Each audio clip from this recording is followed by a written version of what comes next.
Hi అండి, అందరికీ నమస్కారం. ఫిబ్రవరి 24వ తేదీన మాఘ పూర్ణిమ రోజు ఇలా చేస్తే సకల కోరికలు నెరవేరుతాయి. హిందూ మతంలో అమావాస్యకు పౌర్ణమి రోజులకు చాలా విశిష్టత ఉంది. మాఘమాసంలో వచ్చే పౌర్ణమిని మాఘ పూర్ణిమ అని పిలుస్తుంటారు.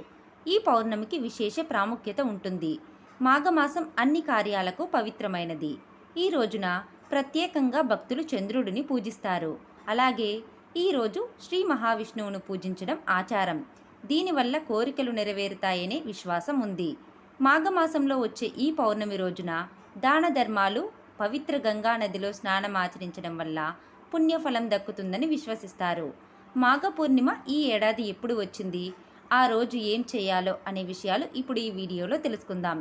హిందూ క్యాలెండర్ ప్రకారం ఫిబ్రవరి 23వ తేదీన మధ్యాహ్నం 3:33 నుంచి పూర్ణిమ తిథి ప్రారంభమై ఫిబ్రవరి 24వ తేదీ సాయంత్రం 5:59 వరకు ఉంటుంది.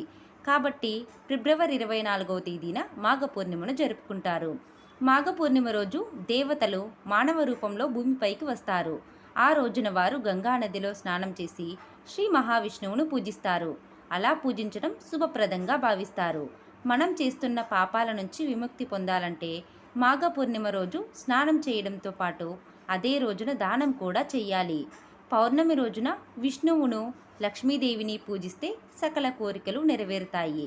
ఈ రోజున ఉపవాసం ఉండటం వల్ల జీవితంలో తీరని కోరికలు నెరవేరుతాయని నమ్ముతారు. పూజా విధానం: పవిత్రమైన పౌర్ణమి రోజున ఉదయాన్నే నిద్రలేచి నదిలో స్నానం ఆచరించాలి. నదుల్లో స్నానం చేసే అవకాశం లేకపోతే గంగాజలం నీటిలో కలుపుకొని స్నానం చేయవచ్చు. స్నానం చేసిన తర్వాత ఇంట్లోని పూజ గదిలో దీపం వెలిగించాలి. విష్ణువు విగ్రహాన్ని ప్రతిష్ఠించి గంగాజలంతో అభిషేకం చేయాలి. ఈరోజు విష్ణు ఆరాధనకి విశేష ప్రాముఖ్యత ఉంటుంది. విష్ణువుతో పాటు లక్ష్మీదేవిని కూడా పూజించాలి. విష్ణు భోగంలో తులసిని తప్పనిసరిగా ఉండాలి, లేదంటే ఆ పూజ అసంపూర్ణంగా ఉంటుంది. సాత్విక వస్తువులు మాత్రమే భగవంతునికి సమర్పించాలి. విష్ణు ఆరాధనతో పాటు ఉపవాసం కూడా ఉంటారు. సాయంత్రం వేళ చంద్రుడికి పూజలు చేస్తారు. చంద్రుడికి ఆర్ఘ్యం సమర్పించి ఉపవాసం విరమిస్తారు. పూజ చేసే సమయంలో కొందరు సత్యనారాయణ స్వామి వ్రత కథను చదువుతారు. గాయత్రి మంత్రం లేదా ఓం నమో నారాయణాయ అనే మంత్రాన్ని 108 సార్లు జపిస్తారు. దానాలు ప్రదానం: మాఘ పౌర్ణమి రోజు చేసే దానాల వల్ల పుణ్యఫలం రెట్టింపు అవుతుంది. పేదవారికి, అవసరంలో ఉన్నవారికి, బ్రాహ్మణులకు తమకి తోచిన విధంగా వస్త్రదానం, అన్నదానం చేయడం వల్ల విష్ణుమూర్తి ఆశీస్సులు లభిస్తాయి. ఈ రోజున దాన ధర్మాలు చేస్తే సకల దేవతల అనుగ్రహం లభిస్తుంది.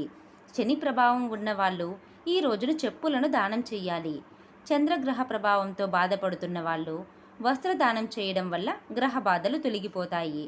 కుజదోషం ఉన్నవాళ్ళు ఎరుపు రంగు వస్తువులు, వస్త్రాలు దానం చేస్తే మంచిది.